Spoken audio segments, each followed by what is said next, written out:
Good evening, everyone. Some of you seem new to this occasion. Welcome.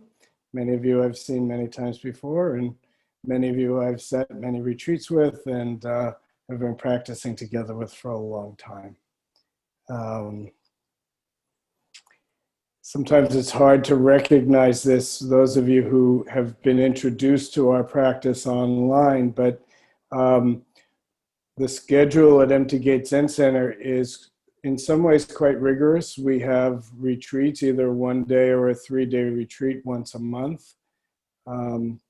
Plus we do 1 8-day retreat every year, and some of us travel to do longer retreats. And the practice of Zen in a formal setting is very integral to our practice.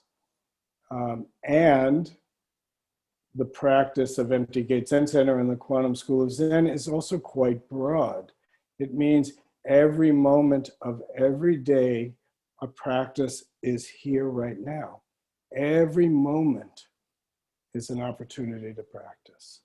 Every moment is the gateway to your own practice. So I guess I'd like to say a couple of words about chanting to begin, since we just finished chanting. And for many of you, we chanted something very odd, words that don't really mean much to you. And it's my sense that Westerners don't often get chanting. And it doesn't make a lot of logical sense.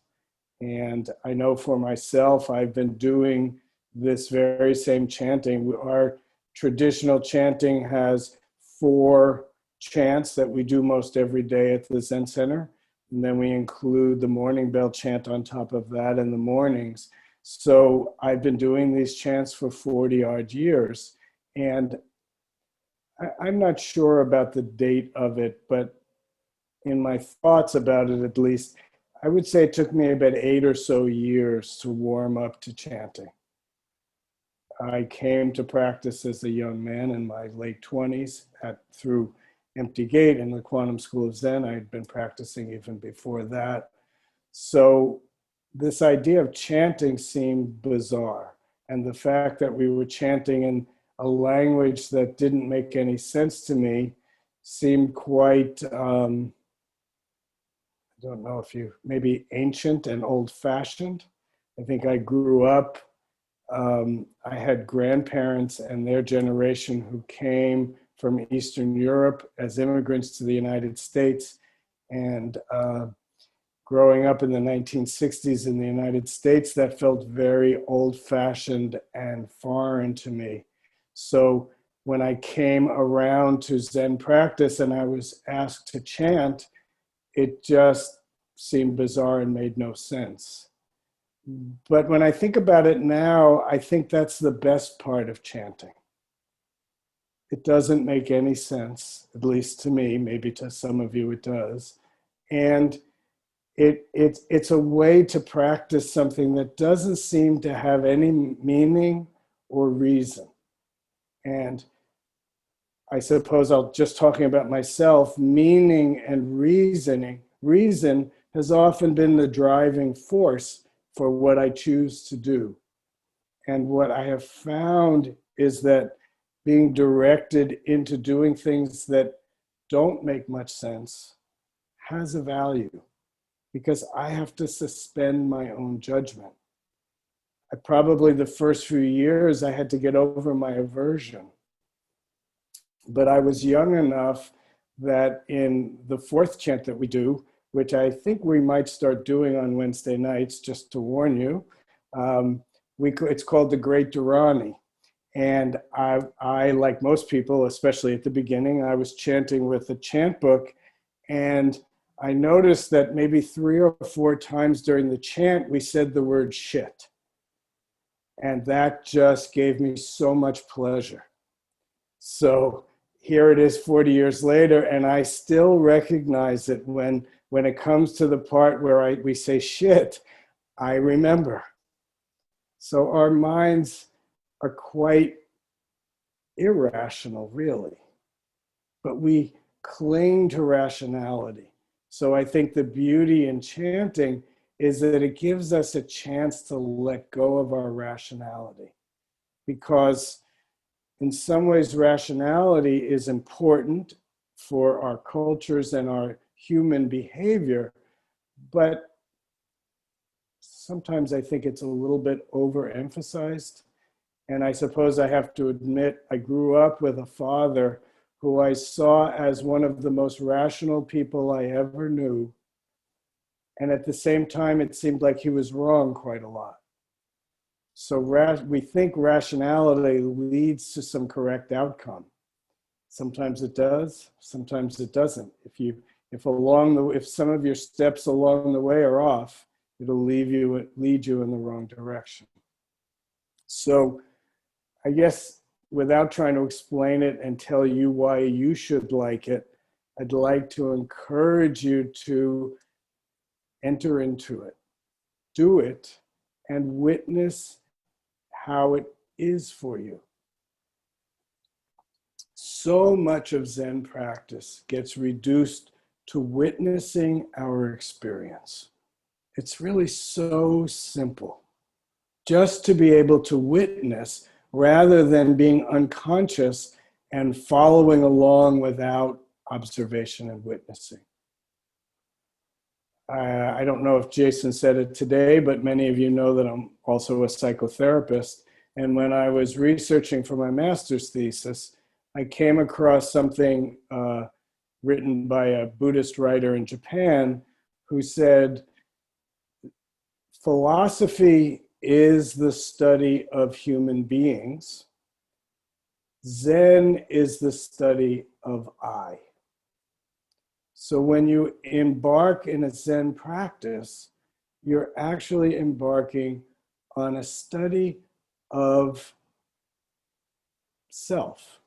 What am I is the pivotal question in Zen practice.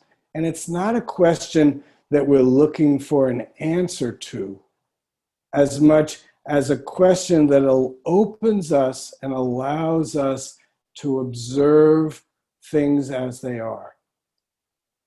That's a lovely statement, observe things as they are, but it's actually quite difficult because our biases, our psychological makeup, our belief system, our values, all these human things that of course we need, they actually get in the way of seeing things as they are. Because our minds work from confirmation bias. We see what we've seen before. We see things that fit into our belief system, and we discard things or don't even see that which doesn't fit our own belief system or sense of reality. So Zen is a practice of inquiry and openness. What is this? What am I? Who is it that's asking the question? We get attached to this sense of self. I make my world. Who is it that's making it? And why are we doing that? So these questions open us to experience the world more directly and more openly. Now, of course, when we're open and experience directly, it also can be vulnerable. It can be scary. We can resist things because it throws us off our sense of balance. So one of the very, very important parts of our sitting practice is bringing our energy down. We say down into our tangen, into our energy garden.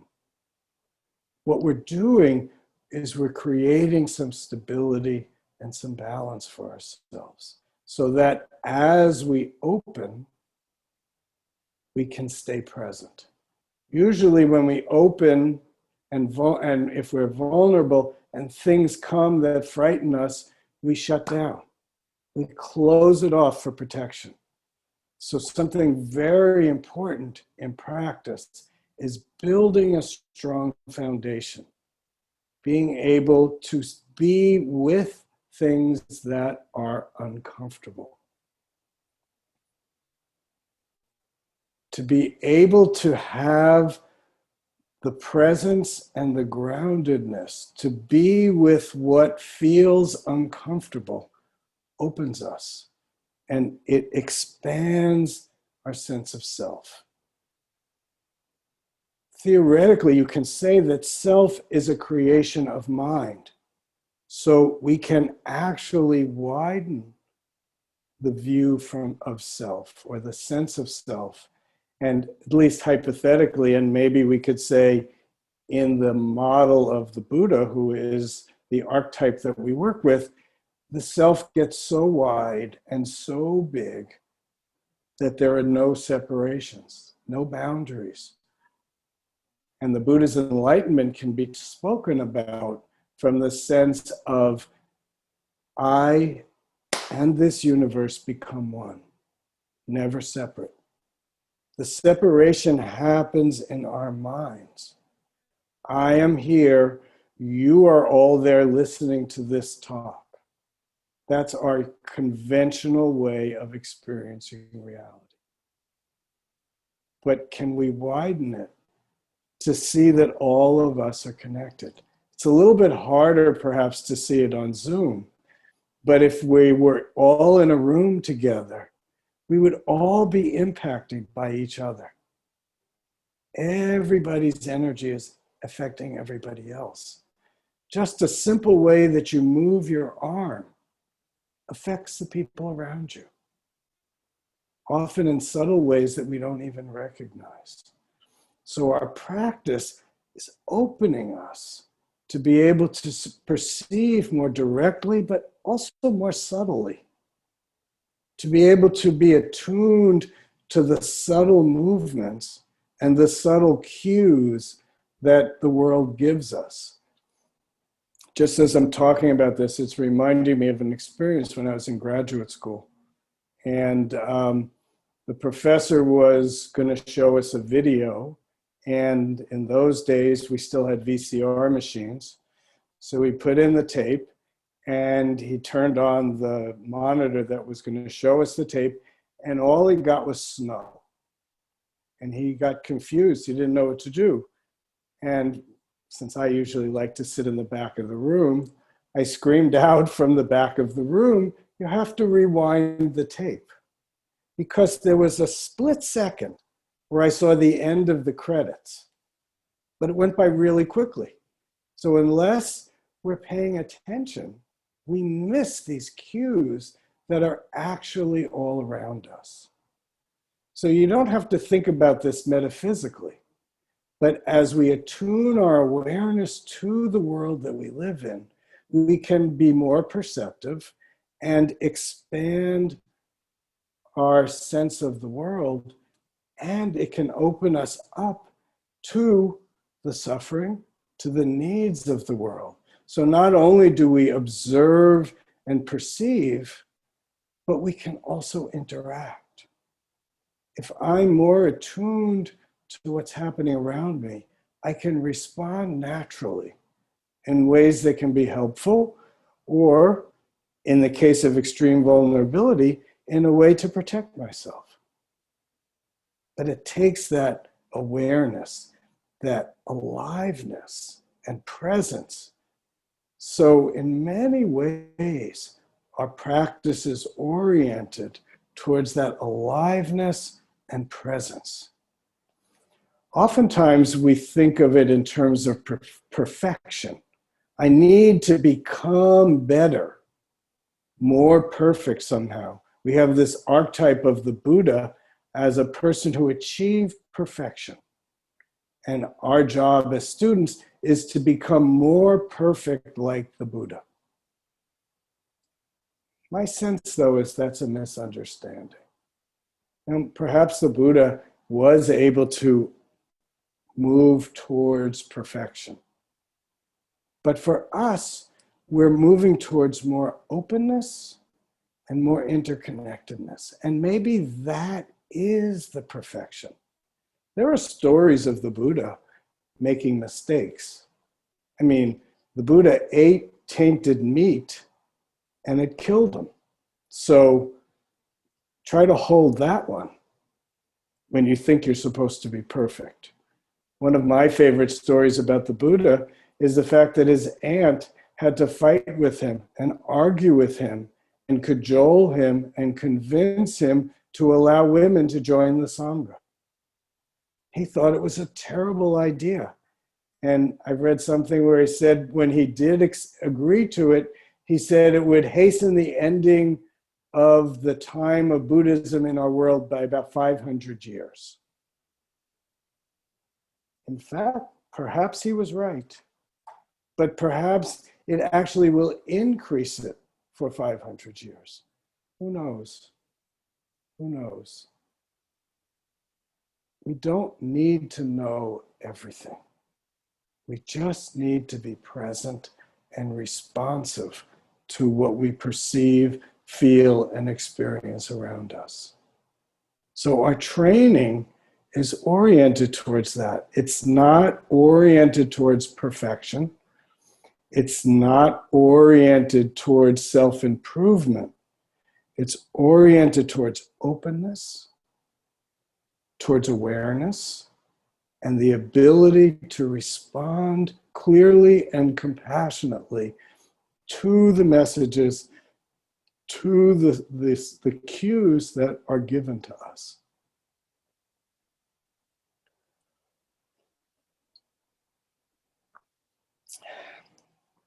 So that was all by way of introduction. I want to read a poem by Zen Master Bon Soeng and talk about it. And when I finish that, we can have some questions and answers. Give me a second.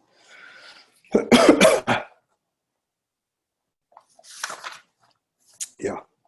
This poem is called Original Face, poem by Zen Master Bon Soeng. Your true self is always shining and free. Human beings make something and enter the ocean of suffering. Only without thinking can you return to your true self. The high mountain is always blue, white clouds coming, going. Let me read that one more time. Original face. Your true self is always shining and free. Human beings make something and enter the ocean of suffering. Only without thinking can you return to your true self.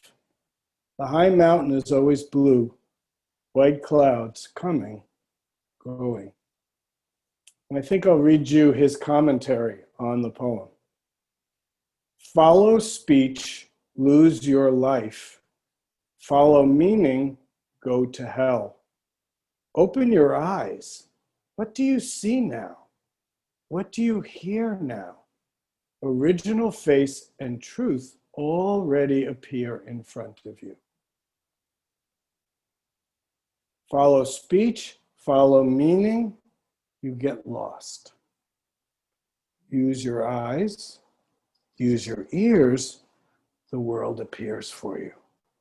So often we get stuck trying to follow somebody else's belief, following somebody else's idea on reality, and feeling that that's what we have to do. And by doing that, we lose ourselves and we lose our way. This poem brings us back to trusting our own experience. As he said, what do you hear now? What do you see now? You already have eyes. Only your mind is clouded. So as we clear our minds, we can already perceive the truth. So I want to take the poem line by line. And I realized as I was preparing for the talk that I have a quibble with Zen Master Bon Soeng and the way it's written. I don't know if he wrote this poem in English or he wrote it in Korean and it was translated into English. But I think we get thrown off a little bit right at the beginning. The first line says, your true self is always shining and free. I think the language of that separates you or me from true self. I think the line would be clearer if it was just written, true self is always shining and free. I try to possess it. But true self is the nature of all things. But even if you use the word my true self, this poem posits that that's the beginning point. True self is always shining and free. As I said before, the Buddha's enlightenment was about we're already complete. Each one of us has everything we need. We don't have to get more information to become Buddha. We already are Buddha. That's our starting point. It's very important because many of us feel less than, that we lack something, and that we're hopeful that practice will somehow give us something and then we will be enough. But that's backwards. We're returning to our completeness. So he says, true self is always shining and free. Human beings make something and enter the ocean of the suffering. So Zen Master Bon used to talk about 4 kinds of making. But one that isn't talked about in these 4 is the first thing we make is I. Now, this can't be a mistake. We already do, we all do it. Every human being does it. And we have to do this in order to live. So it is true. I am here and you are there. And it's also true that you and I are one. We live in the conventional view of I am here and you are there. You and I are separate. We miss the fact that we're completely interconnected and interdependent. That all of the stuff that makes up a human being is transitory. We just chanted for Eunice's mother tonight. Life and death, coming and going, is the physical experience. But just as Einstein taught us about energy and matter being interconnected, so too in the Buddhist world, form and emptiness are interconnected. There is a movement between. It's both and. It's not either or. But what's important here in this line, human beings make something and enter the ocean of suffering, is this starts to talk about the ways we get confused, the way we lose the both and reality of existence and stay stuck in the particularity of form. So for Zen Master Bon, when he says making something is holding, wanting, attaching, and checking. So holding is I want. And I have and I won't let go. It'd be surprising to me if you would tell me that you don't know that experience. We all see these things that we want and we grasp them. And then we grasp them and we hold them. And by holding them, we tighten up and we close down. Remember, true self is before thinking. So many of you have seen me hold up these beads. And I always say, you see these beads before thinking. You don't have to think about it. You see it. And then the next step is you begin to think about it. And you form opinions about it. And then you form opinions about your opinions. And then you have judgments about your opinions and your judgments. And we get farther and farther and farther away from the perception. Just see, just hear, just smell, just taste, just touch. Zen Master Bon Soeng would sometimes say, perceiving is true self. The ability to perceive is our true nature. It's this amazing capacity. And these making things, this holding, wanting, attaching, and checking, block us off, close us down, make us small. So holding is not letting go, not having an open hand. I was just talking with somebody today. We think by letting go, we're going to lose things. But if our hand is clenched and opening is opening our hands, many times nothing changes. Things don't always disappear. But since we're afraid for them to disappear, we keep our hands clenched. That limits our consciousness, that limits our minds, and shuts us down. Same way for wanting. We all know what wanting is. We want what we don't have. Or the Buddha said, we're afraid to lose what we want and we do have. That's the holding. That's the attaching. That's the wanting. And then the last one is a little bit less intuitive, but checking really means self-doubt. I'm not good enough. I can't do that. There's really something wrong with me. My parents screwed me up, and I am totally messed up, and I'm irredeemable. These are things, you all know this, these are things that we think.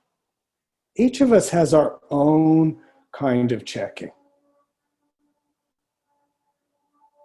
Practice points us in the direction of perceiving our holding, perceiving our wanting, perceiving our greed, our anger, and our checking. With the stability of our center, of our Tangen, and the awareness of these things, we can begin to let go. So Zen Master Bon Soeng goes on to say, only without thinking can you return to your true self. Why does he say only without thinking? And just as an aside, when he says only without thinking, I heard him say this, so I'm not making this up, I'm not interpreting it. It means not attaching to your thinking. Thinking is human nature. Thinking is this amazing gift that we have. But if we close down around it, if we attach to it, we get lost in it. So he says, and these makings are made by our thinking. Now remember too, in Zen Master Bon Soeng's world, thinking and feeling are interchangeable. So our feelings are in some ways you can say are embodied thoughts. And I know for myself, there's a real strong interaction between thought and feeling. Sometimes the thought that surprises me will bring a real feeling of maybe anxiety, of fear, of loss, whatever it is, and it could stem from a thought that surprises me. Sometimes an emotional reaction happens first, and then the thoughts follow it. In our meditation, we can watch that. So much comes up. We all sat together for half an hour. Look back. You can't even remember everything that came up during your sitting time. Some of it was thoughts, some of it was feelings.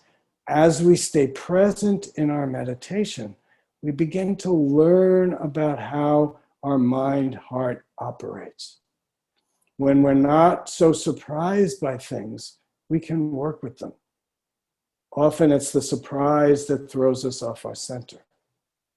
So we use our practice to become more familiar. That comes from that great question, what am I? So this making something is held together by our thought-feeling complex. Only without thinking can you return to your true self. The high mountain is always blue, white clouds coming and going. These beads, just as they are truth. So sometimes we ask the question early in Kangan practice, what is truth? And then we get lost in all of these ideas about truth. But for those of you who've done any Kangan practice in our school, the first step we do is, you can't hear, I'm sorry, let me make it sound better. That's like hitting the clear button, returning just now, and perceiving just this. Don't make anything extra. It's so easy to go right into, those beads are so plain. My God, this guy claims to be a Zen master. Couldn't he have a nicer set of beads? What's wrong with him? That's what our minds do. We judge, we evaluate, we criticize, we grab. That's all making something.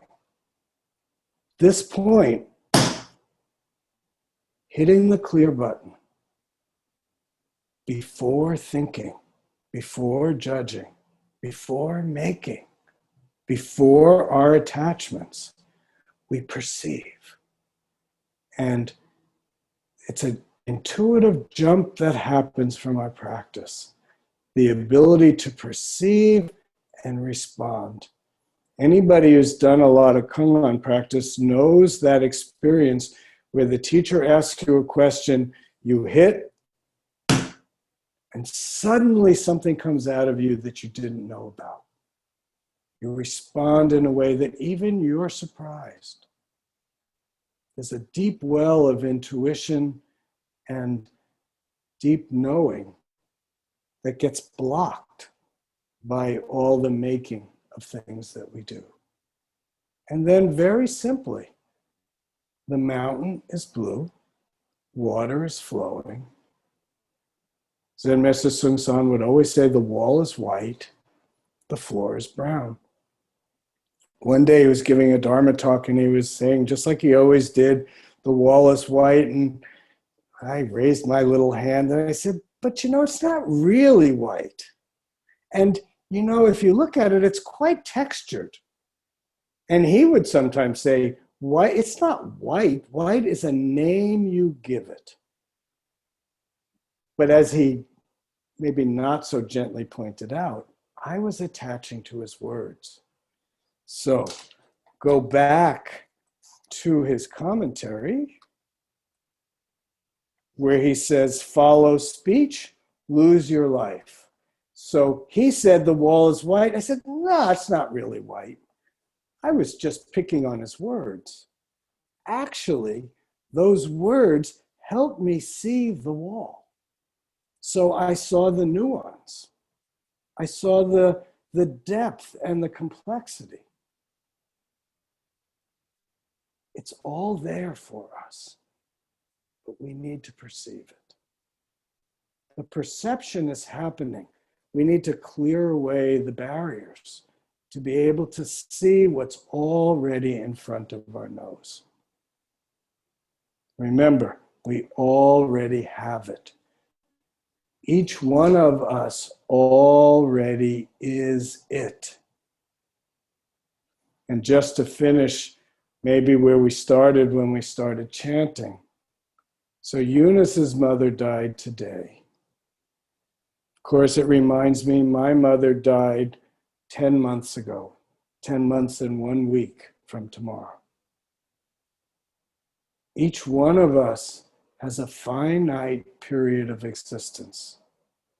Jokingly, I say, nobody gets out alive. Each one of us ends up exactly where Eunice's mother ended up today. What do we do with that information? For me, it heightens aliveness. This moment, Buddhism is based on impermanence, the truth and the recognition that everything is changing and all things will pass. Remember that George Harrison song? All things will pass. It's such a lovely chorus. It won't always be this great, is one of the lines. It won't always be this terrible. Each one of us has our own particular existence. And of course, each nation, each culture has its own situation. Sometimes it's a good situation. Sometimes it's a bad situation. But if we only want a good situation, we're going to be disappointed because it will change. And soon enough, sooner than we would like, old age, sickness, and death will appear for each one of us. We use that as a reminder to put a fire into our practice. Don't waste time. This moment is precious. This moment is the only thing we have, and we don't even have this moment. But this moment is the only place we're alive.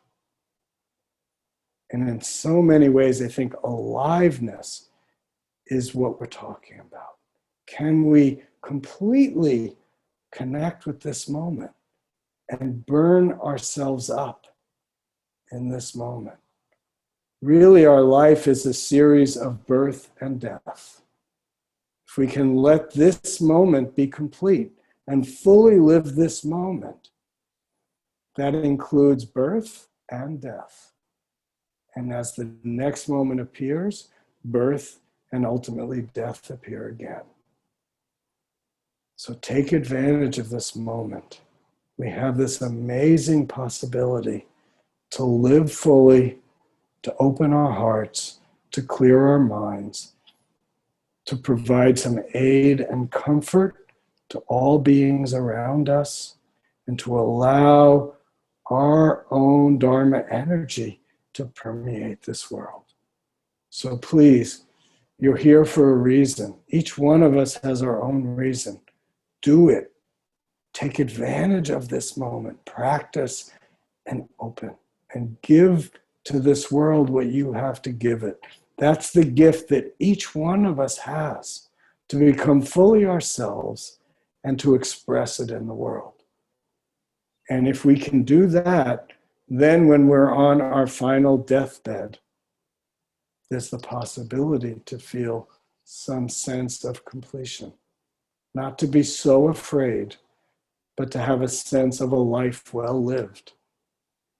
Full, open, loving, generous, and kind. Thank you all very much.